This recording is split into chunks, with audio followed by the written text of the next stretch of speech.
Hey guys, I'm Willa Vaughn. Hi, I'm Anna Jones. Christopher Crow once again at your guys' service. We are the Mathematical Martians, and today we are going to be taking you guys on a trip through Module 3, Chapter 10, Length, Area, and Volume. Without further ado, let's start things off with another question. So, Miss Anna Jones, I need you to answer me the question, how exactly does a doubling system work? Because this kind of threw me for a loop. That's a great question, Chris. So, a doubling system, you're going to take 1, turn it into 2, and then take 2, turn it into 4, 4 into 8, 8 to 16, and so on. So in this case, we have pints, quarts, and gallons as a part of a larger doubling system of capacity measure. So we have 1 jigger, which equals 2 mouthfuls, 1 pint, which equals 2 cups, 1 jack that equals 2 jiggers, 1 gill that equals 2 jacks, 1 quart equals 2 pints, 1 bottle equals 2 quarts, 1 cup equals 2 gills, 1 gallon equals 2 bottles, and 1 pail equals 2 gallons. Okay, so it's kind of like just counting by X amount in a way. Yeah, kinda. Yeah, that Okay, makes a little bit more sense. yeah, I get that now. Yeah. So for this one, we have how many mouthfuls are in a gill, how many mouthfuls are in a cup, and how many mouthfuls are in a pint. So here we have 1 gill, and it has 2 mouthfuls in it. Now we have a cup, it's got 2 gills in it, and 2 gills has 4 mouthfuls. Now we have a pint, and it has 2 cups in it, and the 2 cups has 4 gills in it, and the 4 gills will have 8 mouthfuls. So now you can really see the doubling system do its work. Yeah, it really looks like it's just like layers stacked on top. Right. Okay. That's really cool It's how a lot you simpler just, when it's given a visual medium. yeah. Yeah, you're just like you're counting like 2, 4, 6, 8. That's actually really simple. Right. And you can think 1 Yeah, pint has 4 mouthfuls in it as the Yeah. same as 1 pint has 2 cups in it. Yeah, because 4 mouthfuls is 2 gills. So if you know mouthfuls, then you've got your gills down. Right. All right. it's a pretty efficient way of conveying conversion rates. I applaud you, Miss Anna. That was very well put Yeah. together. Well, now we have 1 mouthful, 1 jigger, 1 jack, and so on, and 1 gallon are poured into an empty pail. Does the pail overflow? Is it exactly filled, or is there room for more? And we were given a hint to draw an empty pail and put 1 gallon in it, then 1 bottle, and so on. So we have our pail here. We're going to start with the gallon, then a bottle, a gill, a quart, a pint, a jack, a jigger, a cup, and a mouthful. So you can see that our pail is exactly filled. It's the perfect amount. Well, yeah, you can really see it doesn't it kind of overflows on the side, but that's because of the difference in the shapes. But yeah, I mean it Right. stays on that top really well. There's that little tiny line at the very top where you can fit probably one more mouthful. Maybe. Maybe, if you're Just maybe. lucky. All right. Alrighty then. Well, thank you, Anna. That was really helpful. You're welcome. Sorry. I actually have a question for you, Willa. Yes, ma'am. So what is the difference between perimeter and area? Well, I'm so glad you asked that because I'm really good about that definition, actually. So perimeter and area, the difference is the area is going to be a two-dimensional shape. So it's going to be the region occupied. So it's going to be this inside right here. It's the two-dimensional area of it.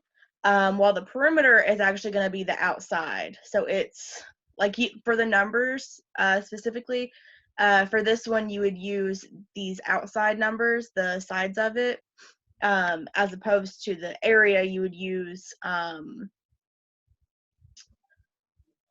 this like inside number because it goes up inside of it. And so kind of showing the differences of them. The length of the two shapes, so you could have the same perimeter, but you might have different areas for the different shapes, or you could have the same areas, but you might have a different perimeter because you would use different numbers Okay, for each shape. that makes sense. Yeah. So as far as these three shapes would be concerned, perimeter is largely just counting out the lengths of the sides and then adding them together, and then areas dealing with basically what they cover. Yeah, so specifically for C, because you have these two different numbers for the side. So Right. for area, you're going to use the length. So you would use this 2.2 centimeters, whereas well, I'm sorry, I got that backwards. Perimeter, you would use this 2.2. Area, you would use this 3.3 because it's this right here as opposed to the actual length of that side. Okay. I think I understand now. Yeah, because you've got a difference in those two numbers. All Alrighty then. That was pretty thorough explanation of that, Miss Yeah. Willow. right. I I understand a now lot feel better far more now. informed. All right. So I need help now. So Chris, in your specific problem, what does the variables A, B, and C represent? Well, that is a very good question, Willa. And for context, this question relates to the Pythagorean theorem, which is typically used to help solve triangle-related questions. So in this instance, the A, B, and C are to represent the sides on a triangle. So for example, we don't see one in front of us at the moment, but the Pythagorean theorem is used to an extent within this question. So A, B, and C represent the three sides of the triangle. C will typically represent either the largest or the outlier side, the one that is either larger or smaller than the other two, depending on the type of triangle, whereas A and B can typically be either interchangeable or pretty easily defined. So for question 3, we have a square with sides of length 10 units is inscribed in a circle and circumscribed around another circle.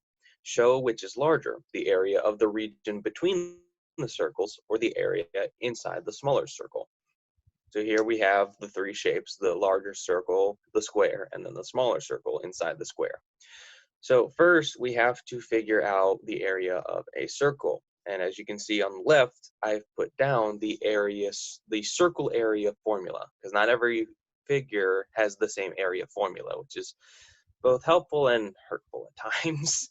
So in this case, the area of the circle is figured out by the formula pi r squared. And pi obviously is the incredibly long number that we will not be discussing today. So pi, if you need a reference, just think of it as the number 3.14. So we have pi r. R represents the radius, so halfway through, let's say, the middle of the circles, and then squared obviously is squared. So in this case, the smaller circle we're going to find out first is pi times 5, since the radius of the circle is 5, and the reason that is because the smaller circle is the length of the square, and the square is 10 units in length, so the radius is half of 10, 5. So we have pi 5 squared, which equals 25 pi units squared. So then from here, we are going to use the Pythagorean theorem, which is a squared plus b squared equals c squared. We're going to come down, so it's going to be 5 squared plus 5 squared equals r squared. That will equal r equals 50 squared. And we will then bring that upwards to find the larger circle area, which again is going to be pi r squared. So we have 50 pi units squared. So then we take 50 pi minus 25 pi equals 25 pi units squared. So that shows that both the areas in between the shapes as well as the area inside the smaller circle are the same amount of units. Oh, wow. Okay. That's You really explained it really interesting. well. It was a bit of a mouthful. Yeah. And the reason, let me give this as a quick explanation as well. The reason the Pythagorean theorem is used in this instance is, I believe, because the square can be split into triangles, which can typically help out the advancing of this question. If I'm wrong, then I Right. apologize for misinforming you, but there we go. It sounds right to Mhm. me, and I was actually wondering why you would use a triangular formula for circles and squares as well. So thank you. Yeah. Of course. So I actually have to ask another question because I'm still a thoroughly confused individual. Miss Anna, is Yeah. there one formula for the whole figure? I know I said earlier that every figure has its own area, but is there one area for, say, volume for every figure? No, there is not just one formula for this figure, especially because we have so many shapes going on in this one little space. So we have to figure out the volume of each shape to figure out what the entire figure would be. All right. So for this question, we have the right circular cylinder and a cone shown in the figure. Both have a base of radius r and a height 2r, and the sphere has a radius r. Show the ratio of the volumes of the cone to the sphere to the cylinder is 1 to 2 to 3. That was kind of hard to say. All right, so as you can see, I have the formulas written out for cone, cylinder, and sphere. So for the cone, V equals 1/3 times BH, and the base, which is B, equals pi r squared. So we're going to take our values and put them together, and it's going to equal V equals 2/3 pi r cubed. All right, and for the cylinder, we have V equals BH, and B equals pi r squared still. And so we plug everything in, and it's going to be V equals 2 pi r cubed again. Or not again, it's a little different this time, I'm sorry. And now we have a sphere, and V equals 4/3 pi r cubed.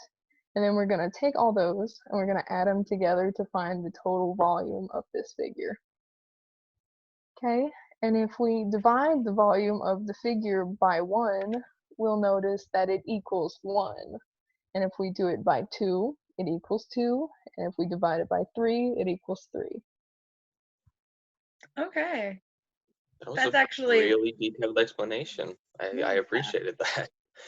Which It's I hope that unfortunate answered your that there's not question. one all-encompassing formula, but at the same time, it does make sense because everything is different, and as such, it requires very specific figuring outs.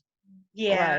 Right. With 3 different shapes, it's a bummer we don't have one end all be all formula, but does make sense. Now, there are, Yeah. I did also want to ask a secondary question that might tie into some of our later problems to figure out. There are certain shapes that have one specific formula, but they also depend on other formulas in order to be found out, right? Yes. Like how with Okay. the volume we have the 1/3 B times H. B is its own formula, and it's getting added into this formula. Yeah. Okay, that's what I thought. Thank you for Yeah. clarification. You're welcome. Yeah, great explanation, Anna. Thank you. You're welcome. All right. Okay, I actually have a question now.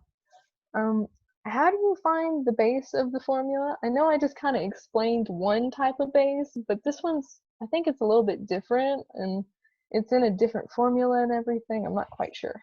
Yeah, so this one, we're going to be looking at our different figures, figure 1 right here, A, and figure B. So I'm kind of going to be explaining figure A a little bit more in depth. So figure A, you can kind of see the base of it is a trapezoid shape. And so to find the base of a trapezoid is you're going to take the height and the area, and so the main formula, you're going to use SA equals 2B plus PH, and you're going to fill it in. So B is going to be 1/2 times, in parentheses, A plus B. And so for over here, you can see our A plus B is going to be 25 right here as our base, and 16 right here because it's kind of the one that goes across right here. And then times H. And so H is our height. And so you can see right here, 12 is the height of this trapezoid. And so you're going to get that whopping formula, and you're going to get 246 centimeters squared. And you're going to get squared because you are multiplying in the middle of this. And so then you get your P. Your P is obviously going to be your perimeter. And so you're going to take your perimeter, like we talked about the last question I answered, and you're going to have 12, 25, 16, and 15, because those are the base numbers. This 2, I believe, is the width of it, and so that's not really the base. That's the width of the figure. So we're not going to use that for this one.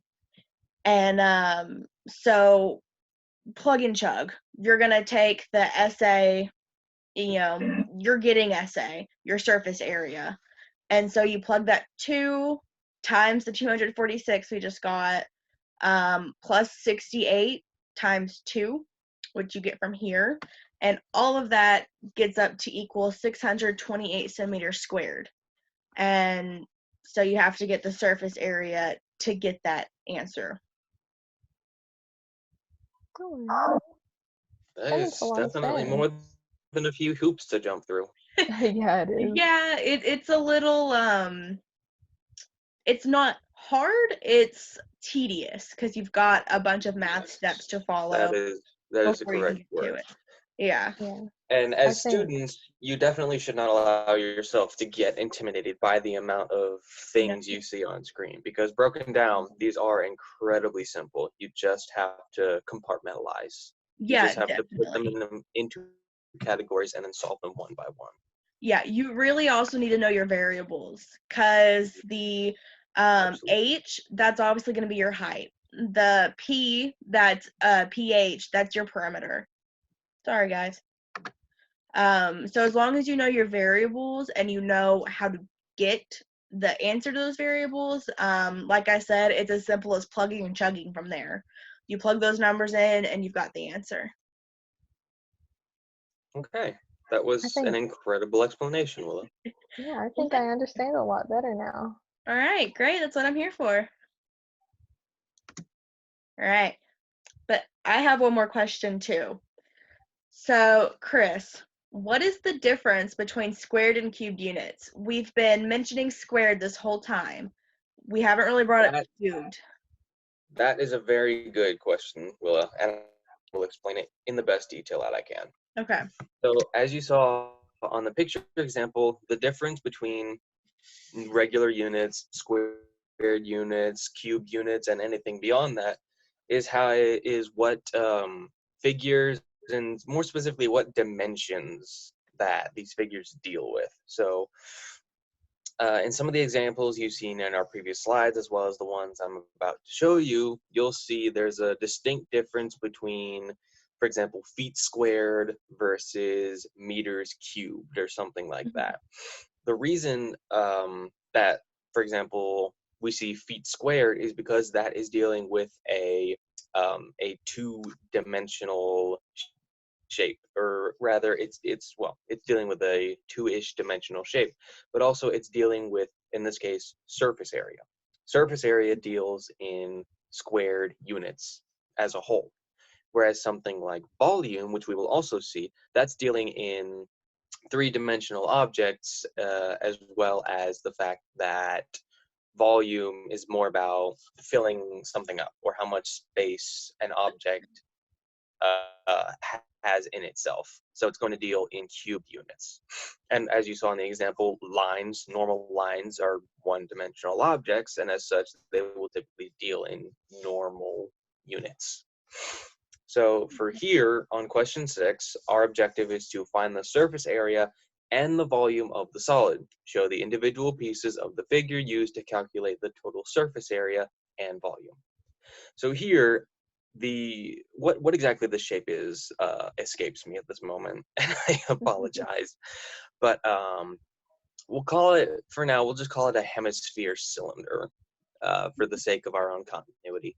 So here we see S equals 4 pi r squared. And if you remember, pi is simply going to be represented by the number 3.14 if you don't happen to have a calculator that will give you pi as an option.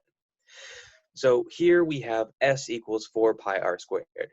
And below that, lateral area of cylinder is going to be S equals 2 pi RH. So all of these formulas are going to combine in the surface area formula of this particular shape you see to the immediate right. As you see to the bottom, surface area equals 2 pi RH plus 4 pi r squared, where r is the radius, in this case, of the circles you see at the ends of the cylinder, and h representing, of course, the, well, actually, no, h will represent the length this time around. So the variables can sometimes be confusing in ways we don't really expect them to be. So always, always, always make sure to read your directions carefully. But combining the two formulas, we get the surface area formula. So in this instance, we have 2 pi 4, because 4 is half of 8, and 8 is the diameter of the circles. So we have 2 pi 4, 21. 21, of course, being the length of the cylinder, plus 4 pi 4 squared, which will equal 728 feet squared. You have to remember to put the squared over the unit, otherwise you may end up getting the question wrong. And then we also have to find the volume. So of course, volume is going to be 4/3 pi r cubed plus pi r squared times h. 4/3 in this case, if you are struggling, if your calculator doesn't have a fraction function, you can turn it into a decimal and it will work similarly well. So in this case, we're simply just plugging in the numbers that we are already aware of. So volume is going to be 4/3 pi times 4, the radius, cubed, plus pi 4 squared times 21 equals 1323 feet cubed. And we will tackle in the next problem, the same way we tackled this one. So here we see a cylinder with a cone top. The formulas we see below the shape, S equals pi r squared plus pi rs plus 2 pi rh. The r is going to represent radius. The s is going to equal slant height, which is the height of the slant you see on the cone top. And then h is going to represent height, as it should in this question. So the surface area of the cylinder as a whole, the formula is pi r squared plus 2 pi rh. So obviously down below, we are going to see s equals pi 2 squared, because 2 is the radius of the cylinder, or no, sorry, the cone bottom. So pi 2 squared plus pi 2 times 6. 6 is the slant height. And then that will be added to 2 pi to 10, 10 being the height of the cylinder, equals 176 meters squared.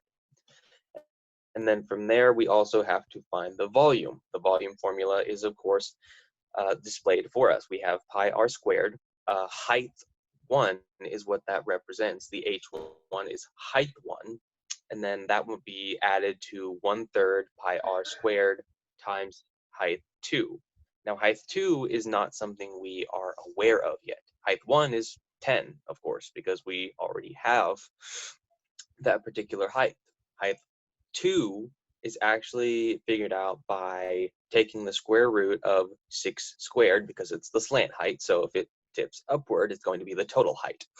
So we do the square root of 6 squared minus, in this case, 2 squared, which equals possibly 5.70. And I say possibly because you always have to make sure that your calculations are correct. Because if you're taking 5.70 as the written truth, I'm pretty sure you would be wrong.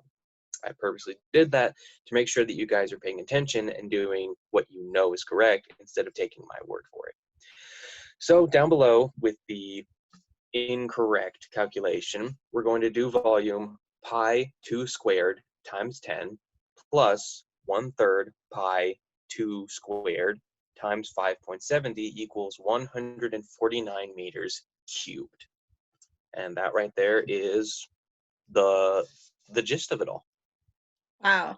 So I never realized that cubed and squared really depended on what you're getting. So cubed is like for volume. I never grasped that, and it's really cool Oh yes. that the different equations will decide your units, basically. And it's an easy mistake to make, but once you have the proper idea of what unit is coinciding with what number, then it's as simple as putting them as normal, cubed, squared, etc. Oh, wow. Well, thank you. That was really good. I actually have a question. Which is? When you were going to find H2, would it be true that you're kind of using the Pythagorean theorem? Yes, in a way it would, because if you take away the cylindrical bottom of the triangle and simply have a flat bottom, you would still have a radius of 2. At the same time, if you extended it to its full length, it would probably be 4 meters. So you have 3 sides of the triangle, 2 of which have already been shown off. Right. Yeah, it just made me think of that because we're finding the square root of 6 squared minus 2 squared, and so you have the hypotenuse already in one of the legs. So, yeah. Exactly. Oh, I yeah. was just wondering. Good observation, Anna. Thanks. All right, guys. I think we've gotten to the end of all of our questions. I believe that we have. Thank you Yes, ma'am. guys so much for joining us for another lesson, and we hope that you learned something about length, area, and volume, because I know we did going through this. Definitely. Thank you guys for joining us for the lesson, and we hope to see you during the next one. And in the meantime, please stay safe and stay healthy. This is Chris Crow from the Mathematical Martians, signing off. Bye, guys. We'll live on. Anna Jones, see you next time.